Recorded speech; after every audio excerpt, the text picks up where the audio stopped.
President Tom and fellow Bellevue Rotary Club Rotarians, I have great pleasure and honor to introduce our speakers today. And their topic is going to be a conversation on racial equity in the healthcare industry.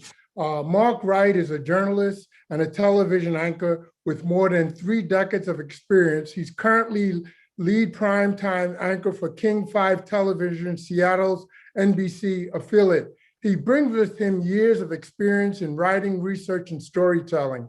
Mark is passionate about community service. He is a past president of the Rotary Club of Seattle. Mark is also a member of the Community Development Roundtable, a group of top CEOs and select journalists whose goal is to make Seattle a better place to work and live. Mark also stands for journalistic integrity. He received 4 Emmy Awards for his work as an anchor, reporter, documentary producer. Mark is part of a team that just won the Scripps Howard Award for a series of reports called Facing Race, dedicated to understanding and ending systemic racism. In recognition of his outstanding career achievement, Mark has recently been inducted to the Edward R. Murrow College of Achievement at his alma mater, Washington State University. Go Cougs. I am also very delighted to be able to introduce to you Dr. Ben Danielson, who is a very close friend and colleague of myself and my wife, Gloria. Dr. Danielson is a clinical professor of pediatrics at the University of Washington, where he received his degree in 1992 after completing undergraduate studies at Harvard University. He completed his pediatric residency at Seattle Children's Hospital. Dr. Ben Danielson was the senior medical director for Odessa Brown's clinic until late 2020. He worked there for over 20 years, combining patient care, clinic leadership, and community advocacy. In early life, he was rescued from a foster care system by a single mom who instilled in him and his sisters the value of education and community service. Dr. Danielson also serves on various boards of health-related organizations, philanthropic organizations, and community groups dedicated to health issues. He chairs the Governor's Interagency Council on Health Disparities, co-chaired the Governor's Task Force on Creating an Office of Equity, chairs the Group Health Foundation Board, is a board member of the King County Children's Youth Advisory Board, and has been on King County's Board of Health. Dr. Danielson was a member of the Washington State Health Benefit Exchange in the first several years from its inception. He is a number of organizational boards, including the University of Washington's Foundation, Amara Adoption and Foster Care Services, and the Center for Children and Youth Justice. He has provided many addresses in numerous venues, including the University of Washington's commencement address in 2018. I don't know how you do it all, Ben. The unifying thread in Dr. Danielson's activities relates to promoting well-being and dignity, especially for communities who have been pushed aside. He has found opportunities within and outside the system to advocate to partnerships with groups and individuals who are dedicated and passionate about creating a better world. He realizes he is the least useful member of the circles he joins, and he is inspired every day by the children, the families, communities, and organizations with whom he interacts. Dr. Ben Danielson and Mark Wright, welcome to Bellevue Rotary. George, thank you for that introduction. I didn't realize the Bellevue Rotary Club was such a fun group until I just watched what happened. We need to have Happy Bucks at Seattle 4, I think. And it's also really good to see Kathy Gibson. She is my Rotary mentor. She really helped prepare me to become the president of the Rotary Club of Seattle. And Kathy, thank you so much for your service this year. And of course, Dr. Ben Danielson. There are 2 kinds of people in this world, people I want to be more like and people I don't want to be more like. And Ben is in that category of people that I am just inspired by. And I want to be more like Ben. We talked a little bit about Memorial Day, yesterday. It hit me when I was listening to the presentation that men and women for centuries have fought to preserve our freedoms in this country. I think we need to repay those people who gave their lives by not bickering and fighting as a society, but we need to come together as a society. And I think when it comes to racism, this is one of the touch points in our society right now, that we need to come together and we need to figure this thing out. And it's going to take all of us doing our part. So Ben, it's great to see you. Thanks for being here. It's so wonderful to be here. Just the little bit that I got to join in this meeting, you all define community and every one of its best features. Your connectedness, your sense of friendship and joy, the way you recognize and see each other, the way you've made incredible contributions in the past and continuing contributions today. It is a really, really inspiring just to be able to be a small part of this gathering, and it always warms my heart to see Gloria and George, and my heart is even warmer to see so many other kind and friendly faces today. And I could only echo, Mark, what you said about the importance of us finding paths to unity and destroying the old paths of disunity and really finding our ways to be everything that it feels like this group represents in all of its best features. Ben, our country is in a period of reckoning, unlike any period in history, I think, when it comes to racial reckoning. What happened in Oklahoma City, we're finally talking about, and all policing issues. I just want to start out by asking you, how did we get, do you think, to this tipping point? Why now do you think things have just exploded to the point where we all recognize we need to do something? Something's become unavoidable. You can't unsee things. You can't unexperience things that have really rocked you to your core and touched you. And I think the humanity that all of us have was touched deeply in this past year by the many different kinds of challenges that we've all faced. What's striking to me is that even as each of us as families and individuals have been trying to face down our own COVID-sized issues and challenges, there's also this sense of how much we're in this together. And out of that seemed to come this recognition of the legacy, the history, and the challenges this country has faced around racism and many other forms of denigration, and is willing, even in the hardest personal days, to join into the hardest conversations as groups and as communities. I find that one of the most painfully inspiring kinds of situations that we could expect to be in. And for this to be, I just have to say, the 100th anniversary of the massacre in Tulsa just adds a particular significance and importance to me personally. Just the ways in which we understand ourselves personally and in groups by understanding the path that we've been on.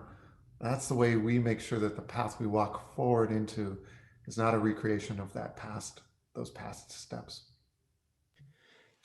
Ben, we at King 5, we had a race educator, Dr. Caprice Hollins, lead us through a series of workshops, and that really led to some really eye-opening things for us as journalists and as a journalism organization.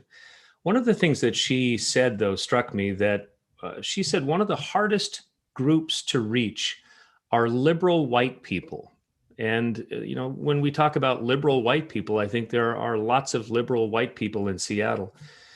And tell me, in your mind, I mean, a lot of liberal white people are doing the right things. They're saying the right things. They're supporting the right causes. But I think at the same time, we sometimes completely underestimate our white privilege. At least for me, I know for many years, I was completely unaware of my own white privilege. Well, why do you think liberal white people are some of the hardest audiences to reach when it comes to getting racism? Mark, in every instance that we've talked, you've always just gone right straight into the hardest heart of some of these conversations. So let me just shift myself in my seat and just get down into the real discussion. I have to start with just each and every one of us. If this is a time of reckoning, this is a deeply important personal time of reckoning for our own place, our own sense, our own role, and our own hopes and aspirations. And so um, the topic might be liberal white Americans, but uh, in this time, I have I have delved deeply and continue to try to understand my own role in helping racism to continue, in not doing enough always to stand in the spaces that are sometimes hardest to stand in. And that personal reflection is something I hope every one of us is called to on some level. That's what these days are about, even in terms of Memorial Day and the period that we're coming out of in this COVID pandemic and so many other issues. We owe ourselves a breathing pause to really look deeply into our own souls and see if where we are, how we've been, and where we're going is really true to the deepest and best values that we hold. And after dodging the liberal white question a little bit, I'll get straight to that one and say that that it is difficult sometimes in society to feel like there are many ways in which you are doing good things to make the world a better place, to try to support other people, and yet to also confront this idea that perhaps you're also part of a problem. That is a really hard duality, double something to fit into your mind and your brain. And it takes a different kind of energy and a different kind of work. I think that for some reason, as human beings, we sometimes put false dichotomies, false choices up in front of us. And it makes us feel like we're choosing one thing or another. You're either with one organization or you're decrying its racist roots, when I think you can really be both. You're either really helping with the uh, education and business world and the environment, or you're working on social justice and racial equity issues, when I think you can be doing both. I think the real work is just really understanding that we don't have to create dichotomies where they don't need to exist. I mostly feel connected to the words of the Reverend Dr. Martin Luther King Jr. when he sat in that jail cell. And I just think about that person who could be doing anything else with his beautiful voice and his powerful presence, was willing to sit in a jail cell in Birmingham. And in those moments when maybe he was doing his deepest reflection and kind of thinking about some of the hardest things that he was facing, he wasn't he wasn't crying out against the Ku Klux Klan. He wasn't yelling at that Georgia governor who was bringing out closing up the schools and things like that. He wasn't decrying people who have hate in their hearts or who seem to express hatred in different ways.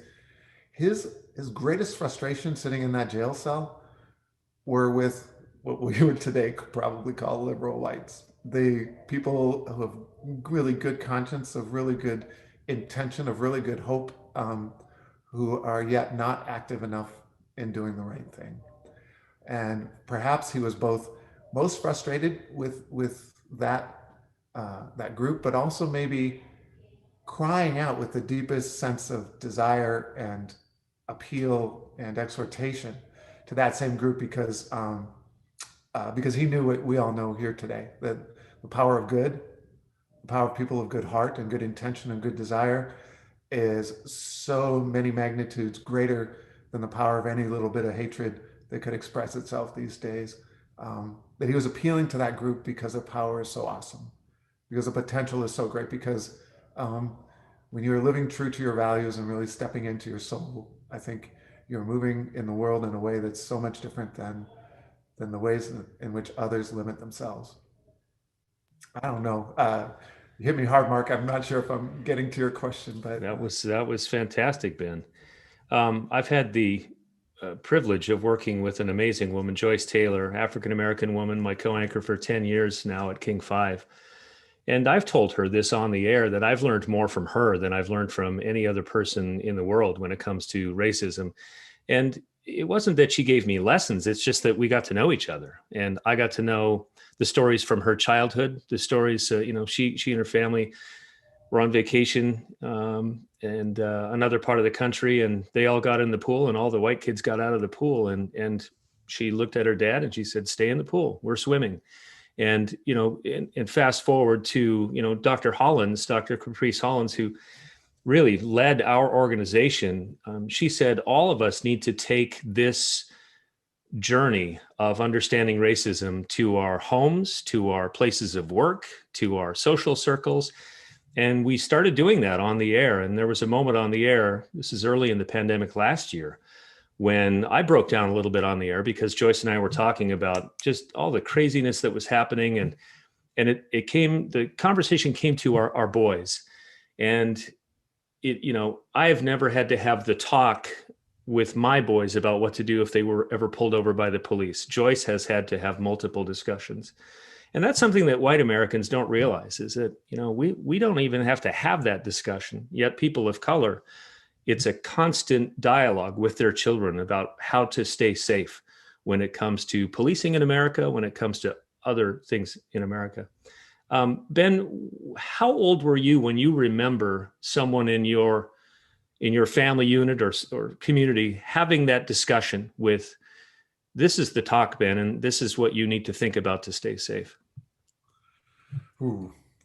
I'm dodging again for a second. And I just wanted to say that as a pediatrician at the Odessa Brown Children's Clinic, especially, the clinic takes care of a large proportion of African Americans in Central and South King County and elsewhere.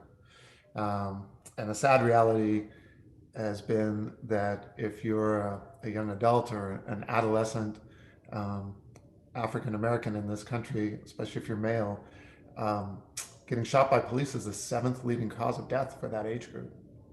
The 7th leading cause. It sits right in there with diabetes and other chronic diseases.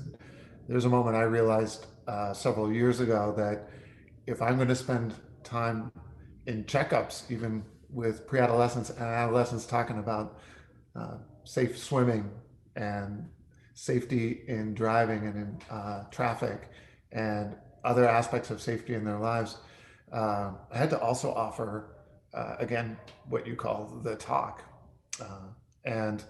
After a while, this is still even 2 or 3 years ago, parents would make appointments to bring their Black and brown preteens and teens to come see me for the talk. That would be the appointment schedule. It was a conversation that families really felt like needed to happen and that needed to be heard. And it was meaningful, I think, that an adult Black male was saying those things in the presence of parents to these burgeoning young adults. And that's a sad and important truth that is part of this reckoning and understanding. For me personally, I spent a lot of my years in Washington, D.C., the other Washington, growing up in the neighborhood streets there. And I had sort of neighborhood parents, people who would give me advice and would whip my behind if I acted up.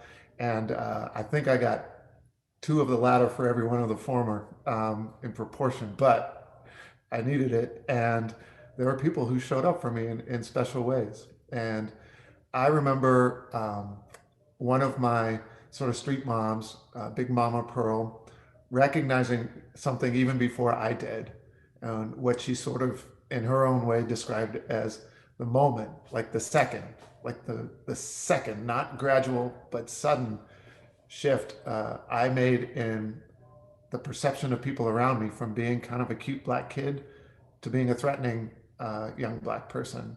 And that was the perception of people around, and how quickly that happens is really important. And how other people might see it before you do is really important. And that was when she decided to give me the speech about being both twice as good and thrice as careful, and about how if I wanted to get ahead in life, I had to work much, much harder than anyone else. I had to perform, had to outperform, I had to outdress, I had to outtalk, I had to outpresence others, and that the math was really dire, that the risks were really significant, and that is not something I could just pretend didn't exist. That was not something I could just be mad at and will away, but that I had to come to a life uh, behavior that really understood that that the threats were real, the risks were real, my behavior was watched in a different way, and that you can't just not see that truth.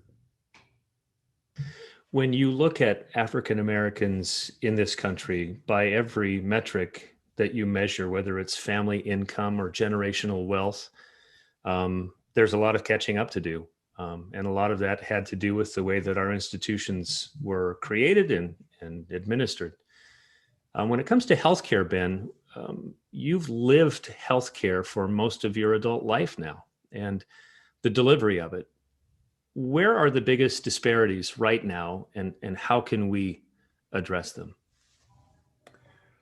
This will sound a little funny as a doctor, but the disparities, the measurable disparities that we see in the healthcare system are the downstream effects of a whole lot of other things that are happening in people's lives all around them.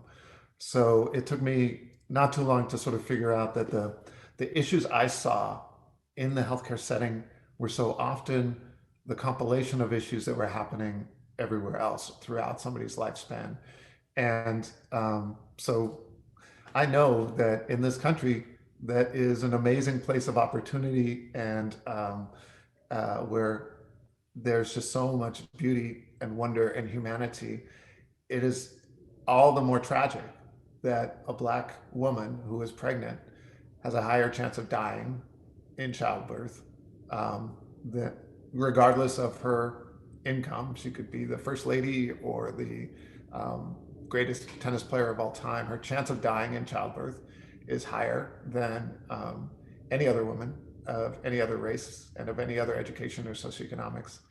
That Blackness trumps all other factors in what should be one of the most important and beautiful and magical moments in life, which is giving life and childbirth. And that is a culmination of not only a life of experiences that one person has, but a life of perceptions that other people have about that person. And it also is a factor of the treatment that you get in the healthcare system. That alone should be our rallying cry for creating something radically different than what we see today, because I know of no one who sees that as an acceptable state of being.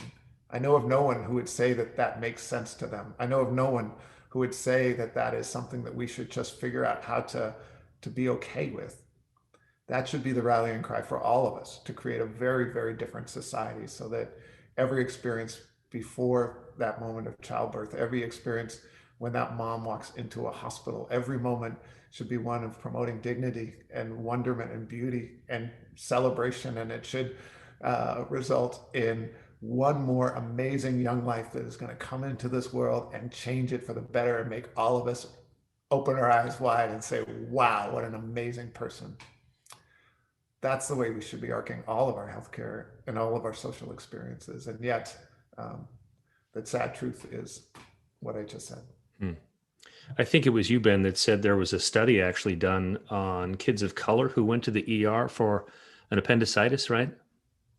Yeah. Again, study after study. 4 or 5 years ago, there was a study that looked at 1 million kids' trips to the ER. All of them had appendicitis, and the chance of them getting pain medication for that very, very painful experience varied significantly by the color of their skin, by nothing else than the color of their skin. And that wasn't just ERs in the South or ERs in some particular place. That was ERs everywhere, including the ER that any of you take your grandkids to, or the ER that any of you may have had other people who've worked at. And then again, this just 2 months ago, another study of ERs showed that if you came in and you needed an imaging study, if you came into an ER in this country, this is 44 different ERs across the country and over 6 million different visits. your chance of getting an appropriate imaging study, the right x-ray, the right ultrasound, the right MRI scan, varied by the color of your skin. That if you are black, you're less likely to get the right imaging study, which means that you're less likely to get the right diagnosis, much less the right treatment. I also made the joke that, sort of joke, that I just had a knee replacement 2 months ago.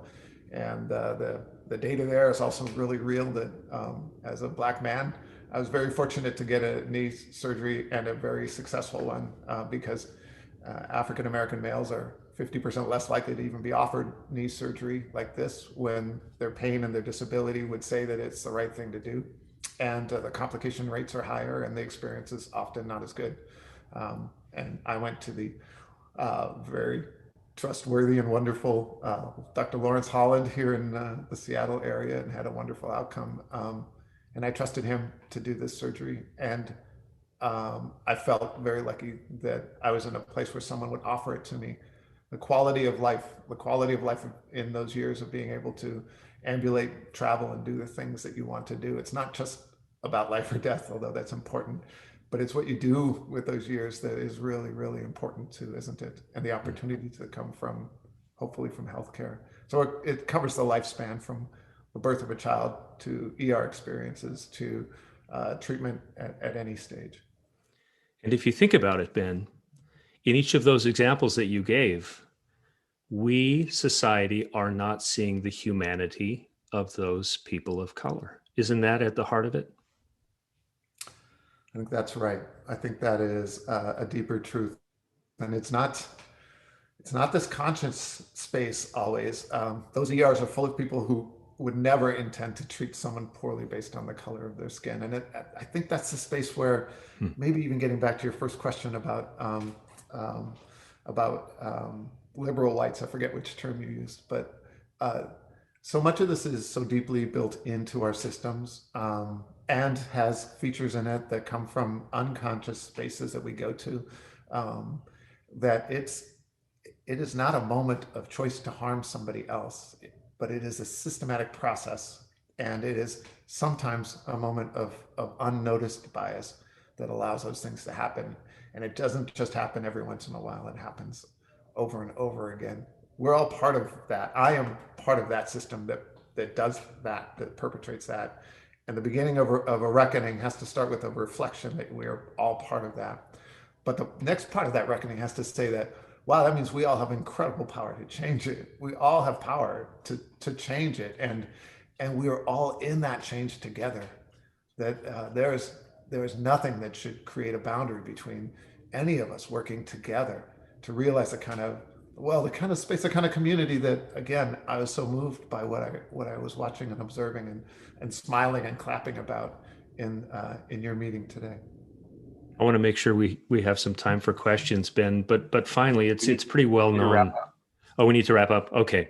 Yeah. Let's leave it there. And Ben, thank you so much for your wisdom and just the heart that you have for serving our community. It's an honor to know you and to talk with you once again. Thank you. Always an honor. And I'm sorry for the long answers, but no, it's good. I really appreciate being part of this meeting today. And I really salute all of you who've done so much to make this country what it possibly can be and what it is so far. So thank you for letting me join you. Thank you to both of you for a very informative, interesting presentation today.